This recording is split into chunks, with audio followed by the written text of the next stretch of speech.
Hey everybody, Michael Stelzner here. I am at the the Del Mar Hilton with my friend David Meerman Scott. And he is the author of numerous best-selling books, and he has decided to squeeze in a few minutes of his time today before a major presentation to talk about his great new book, Worldwide Rave. David, thank you so much for taking a second out. It's great to be here. It's good to see you again. Well, thank you. About a year ago. Yeah, it was at Marketing Profs. Yeah. So, David, talk to me about your book. Let's see what it looks like, and why did you decide to call it Worldwide Rave? It's called Worldwide Rave. The title is, I wanted to write about viral marketing, and I originally wrote a bunch of things about viral marketing. And I found that the term viral marketing was getting there was a lot of negative influences around that term. Because there's a lot of Madison Avenue style advertising agencies that claim to do viral stuff, but I found that there was a lot of inane games and frivolous contests that were sort of tied up in this phrase viral marketing. But I love the idea of how an idea spreads. I love how you can create one thing and people will spread it. Right. And that's the concept. This kind of marketing is so interesting to me because you can create something, but you don't have to push it out to everybody like you do with advertising, like you do with media relations. Instead, you create something and people share it. One person shares it with another, shares it with another, shares it with another. So I just wanted to come up with a name that kind of captures that. Hopefully maybe a term that some people will use. Who knows if it will catch on.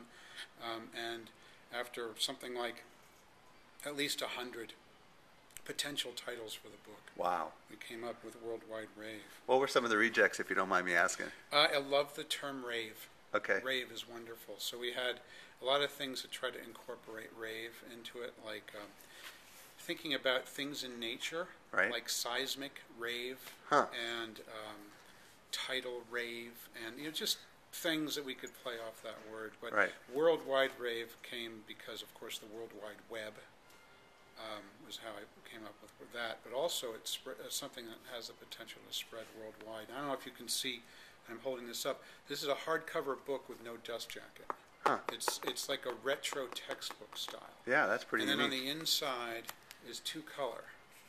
It's white, black and white, but also with green. Let me find theirs. With green. And so the book itself is kind of designed to get people to talk about it. It's a small size. It's almost like a pocket reference. It's a really small size, too. What's the subtitle? I have to read it. I don't even know. Creating triggers that get millions of people to spread your ideas and share your stories. Talk to us about triggers. What does that mean? Anything that you can create that encourages people to share is a trigger to get them to share. Generally, it refers to content. A white paper, right, obviously, can be a huge trigger. Sure, or an ebook.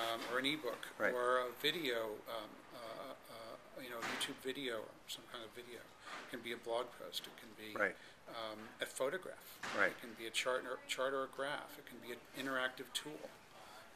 Tons of different things that that encourage people to share. And I call those the triggers.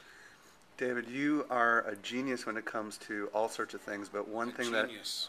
Yes, one of the things that you really encourage me and lots of other authors on is the way that you promote your books. And I love the way you promoted your last book by getting lots of bloggers to talk about it.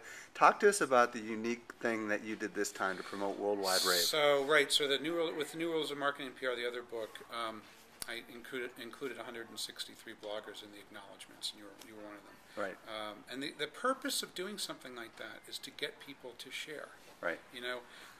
I can personally only reach a small finite amount of people with my own blog and my Twitter feed, let's say. My publisher can only reach a small finite group of people with the catalog they create for the book. And so the whole idea of promoting anything, doesn't have to be a book, but promoting anything, in my mind, is to encourage people to share the ideas that are in the book. So if you have a great cover, that can be interesting. If you have an interesting package design. So what I did was I made a poster of the cover of the book. And let's see if I can put it behind me. There's the. Can you see that? Yeah. There's the poster, Worldwide Rave. It's pretty much the cover of the book. It's the cover of the book, and we made the poster. I'll hold up the smaller version, which is the actual book. We made the cover design like a retro rock poster. Right. You know, like one that you would see in San In the 80s. Francisco in the, Yeah. in the 60s, 70s, or 80s. Yeah. Pasted up onto a construction site, that kind of thing. So that was sort of the style. And then I got to thinking, what am I going to do to get that image around? And so originally I thought maybe I could put them up myself on construction sites, but I thought it'd be too difficult, and I'd only get to a certain city. So I decided I'd ask people if they wanted a poster. So on my blog, I offered them the opportunity to get a poster, and then they, anybody who wanted one, I mailed it to them, and then, excuse me, they put it up anywhere they wanted to, take a photograph, shoot a little video if they wanted to, and I ended up getting over 100 photos and videos from people that they sent me. And I realized that I had gotten from 6 out of 7 continents. I said, oh my God, I got to get to Antarctica.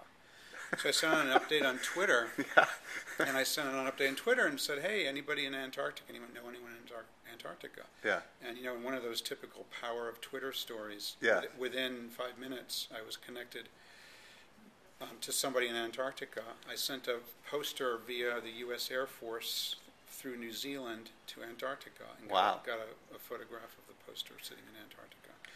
And then I'll be putting those posters together into a video that I'm actually going to be releasing on Monday. Oh, awesome. And I'll give you a sneak preview here in a second.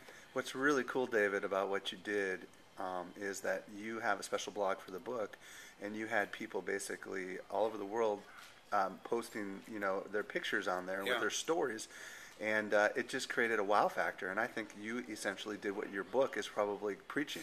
I'm hoping that's what's going to happen. I mean, I think it's really interesting that 100 people, many of whom I don't know, except for virtually, most of them I've never met in person, maybe a handful, were eager to take a photograph of the poster because they wanted to be a part of something. You know, South Africa and Argentina and you know, Greece and all these different places. People say, well, that's pretty interesting. Look at this, there's 30 or 40 countries in here. I want to put my poster up too.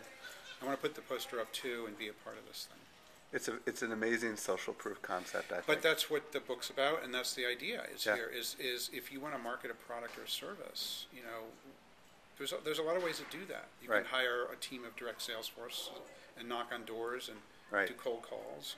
You can advertise, spend a hell of a lot of money advertising. You can do media relations and try to get the media to write about you. Or you can do something that encourages people to share, something that's interesting that people are like, wow, this is pretty cool, check it out. And that's the concept. David, just to conclude, what is the main message you want marketers or anyone to take home from your book? The main thing is that you can create something that is spreadable. You can create something that's so valuable that people will want to, and they'll be eager to share it one from another to another. But that requires a different kind of marketing than we've done in the past. And then there's a bunch of different rules I outline. The main one is really hard for people to get their head around, is that nobody cares about your products except for you. And that's the first rule, I call it the rule of the Rave. That's the first rule. And it's hard for some people to get a hold of, because it's like, my product, what? I can't talk about my product? No. Nobody cares. They care about their problems. They care about themselves. What's in it for me? And if you can create something that shows what's in it for them, that makes it interesting enough that they want to share, they will share it. And there's no better form of marketing that I know of. Excellent. Well, folks, make sure to check out David's new book, Worldwide Rave. And where can they get it? Thanks, Michael. It's, as we're taping this, it is the third week of February. It's supposed to be shipping from Amazon the fourth week of February 2009. Awesome. And then available in bookstores all over the North America the first week of March, and a couple weeks after that in bookstores in the rest of the world. Awesome. Well, we're looking forward to some more great things from you, David. Thank you. Thanks, Michael. Take care.